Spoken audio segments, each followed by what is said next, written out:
আসসালামু আলাইকুম। ডক্টর ইউনূস সরকারের সঙ্গে পাকিস্তানের একটি চুক্তি হয়েছিল যে সরকারের উপদেষ্টা বা মন্ত্রীরা অথবা শীর্ষ কর্মকর্তারা কোনো ধরনের ভিসা ছাড়াই টিকিট কেটেই পাকিস্তানে চলে যেতে পারবে। তখন এ ধরনের একটি কথা উঠেছিল যে পাকিস্তানের সঙ্গে এ ধরনের চুক্তি করার কারণটি কি? ইউনূস সরকার যখন থাকবে না বা তার আগেই উপদেষ্টা পর্যায়ে যারা রয়েছেন তারা অথবা সরকারের শীর্ষ কর্মকর্তারা যেসব অপকর্ম করছেন, দুর্নীতি করছেন, তা থেকে পার পাওয়ার জন্য যে কোনো সময় পাকিস্তান উড়াল দেওয়ার জন্যই কি এ ধরনের ব্যবস্থা আগেভাগে? যে কারণেই করে রাখা হোক না কেন এই চুক্তিটি, সাবেক যে উপদেষ্টারা, এই উপদেষ্টাদের এখন আর ওই ধরনের কোনো সুযোগ নেই। তার কারণ তারা তো এখন সাবেক হয়ে গেছেন, সরকারের উপদেষ্টাও নেই। এরকম শোনা যাচ্ছে যে ডক্টর ইউনূস সহ সাবেক উপদেষ্টাদের অনেকের বিরুদ্ধে যে অঢেল অভিযোগ আসছে নানান বিষয়ে, সেক্ষেত্রে তারা যেন বিদেশে যেতে না পারে আগে থেকেই এয়ারপোর্টের ইমিগ্রেশনগুলোতে বলে রাখা যে তাদের উপর নজরদারি রাখার জন্য। এগুলো শোনা, এগুলো সবই গুঞ্জন, আমি বলছি না এর কোনো ভিত্তি খুব ডেফিনেট করে আছে। আবার এও শোনা যাচ্ছে যে তারা যে লাল পাসপোর্ট জমা দিয়েছেন সেটার বিপরীতে যে সবুজ পাসপোর্ট পাওয়ার কথা তাদের, সেটি দিতেও কাল বিলম্ব করা হচ্ছে, গড়িমসি করা হচ্ছে। যদি দুটোর যে কোনো একটি হয়ে থাকে অবশ্যই সিগনিফিক্যান্ট। তাছাড়া সেফ এক্সিট নিয়ে তো নানান ধরনের কথাবার্তা আছে, আমরা জানি না যে বিএনপির সঙ্গে কোনো ধরনের চুক্তি আছে কিনা সেফ এক্সিটের ক্ষেত্রে। যাই হোক, ডক্টর ইউনূস সহ তার উপদেষ্টা পরিষদের সদস্যদের বিরুদ্ধে দুর্নীতি দমন কমিশন দুদকে যে একের পর এক অভিযোগ জমা পড়ছে তা বাংলাদেশের ইতিহাসে রেকর্ড সৃষ্টি করা হয়েছে।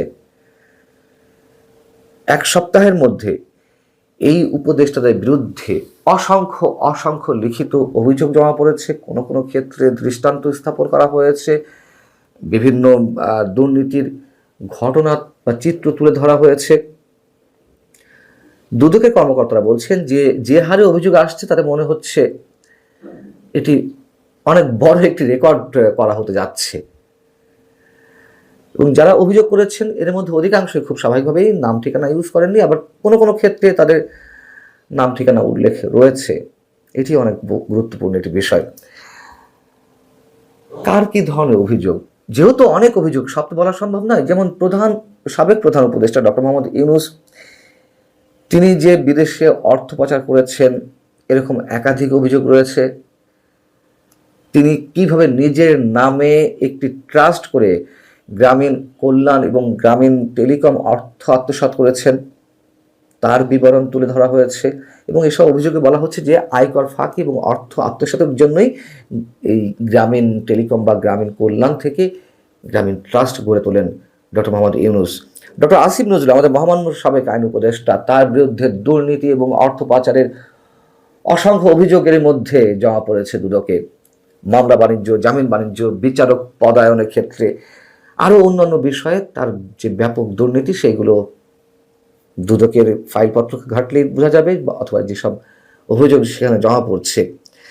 যেমন এখানে উদাহরণ তুলে ধরা হয়েছে, কেউ কেউ বলছেন যে দুদকের যে একটি শিল্প গ্রুপের সিইও তিনি তার ছোট ভাই বোনের জমি আত্মসাৎ করেছেন।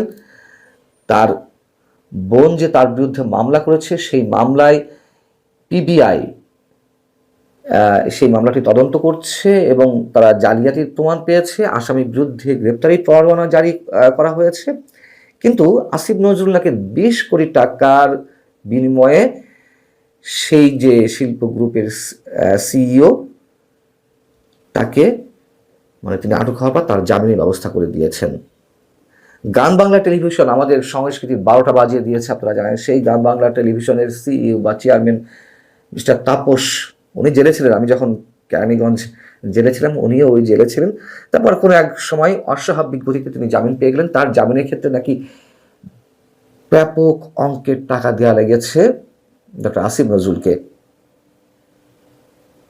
ঢাকা এবং আশপাশের এলাকায় বিচারক বদলিতে মাথাপিছু 50 লাখ থেকে 2 কোটি টাকা করে নাকি আসিফ নজরুল নিয়েছেন। সাব রেজিস্ট্রার পদায়নে তার বিরুদ্ধে কোটি কোটি টাকার দুর্নীতির অভিযোগ উঠেছে, অভিযোগপত্র জমা পড়েছে। সৈয়দা রিজওয়ানা হাসান, কি আমার পরিবেশবিদ ম্যাগসেসে মানে পুরস্কার পান, কিন্তু 1.5 বছর ক্ষমতায় থেকে পলিথিন ব্যাগটাও বন্ধ করতে পারেননি।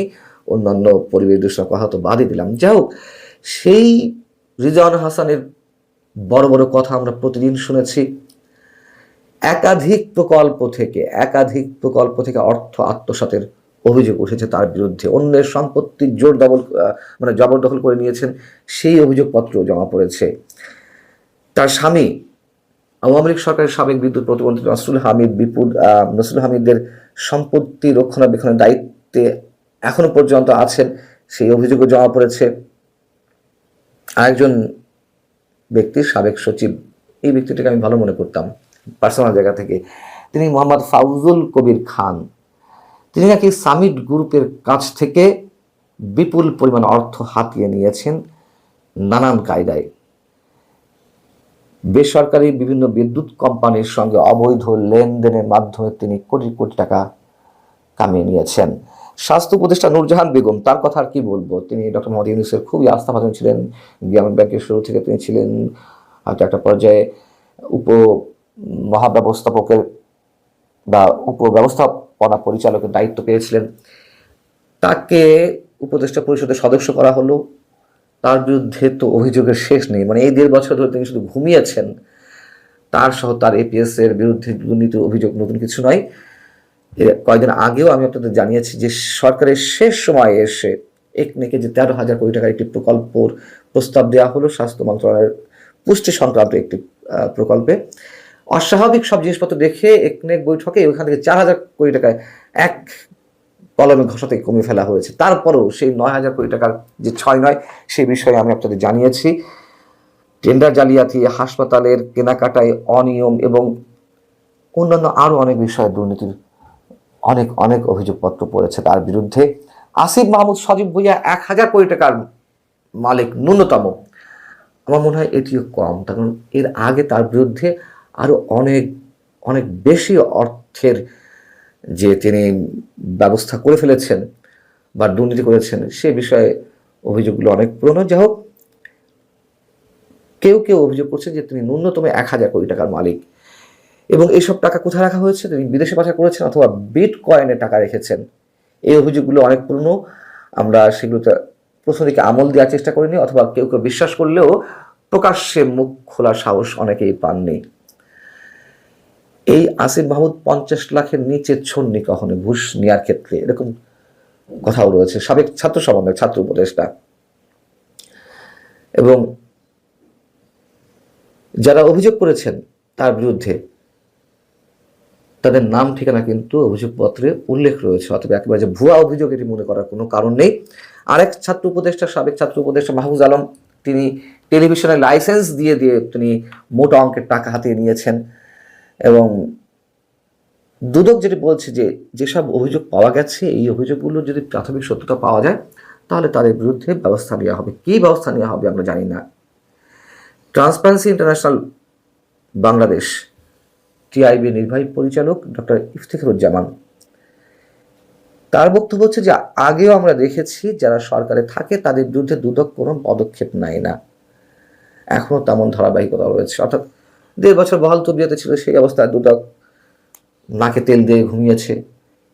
দুদক পাড়ায় শুধু প্রফেসর ডক্টর কলিমুল্লাহ সাহেবদের নামে মামলা করতে, আনিস আলমগীরদের বিরুদ্ধে মামলা করতে, এই যে হাজার কোটি টাকার মালিক বনে গেলেন দুর্নীতির মাধ্যমে উপদেষ্টা, তাদের বিরুদ্ধে টু শব্দটি করার কোনো ক্ষমতা তো নেই।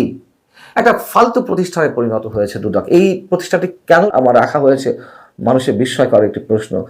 কেন রাখা হয়েছে সেটা তো আমরা জানি, রাজনৈতিকভাবে ব্যবহার করা হয়। হয়তো বিএনপিও রাজনৈতিকভাবে ব্যবহার করবে, বিরোধী দল বা আওয়ামী লীগের নেতাকর্মী যারা থাকবেন ভবিষ্যতে, তাদেরকে আইনি মার কাছে ফেলার জন্য, দৌড়ের উপর রাখার জন্য তাদের বিরুদ্ধে একের পর এক মামলা দিবেন। এর আগে এরকমটাই হয়েছে। অর্থাৎ আমাদের দাবি তোলা উচিত যে এই প্রতিষ্ঠানটা যেন একেবারে বন্ধ করে দেওয়া হয়। কোনো কাজে লাগছে না তো, মানুষের করের টাকায়, মানুষের পকেটের টাকায় এই ধরনের প্রতিষ্ঠান বছর পর বছর চালিয়ে নেওয়া হচ্ছে শত কোটি টাকা খরচের মাধ্যমে। এখন সাবেক যে উপদেষ্টারা, এটুকু জানি আমরা যে বেশ খানিকটা চাপের মুখে রয়েছেন, এটা সত্য। ভালো থাকুন সবাই, আল্লাহ হাফেজ।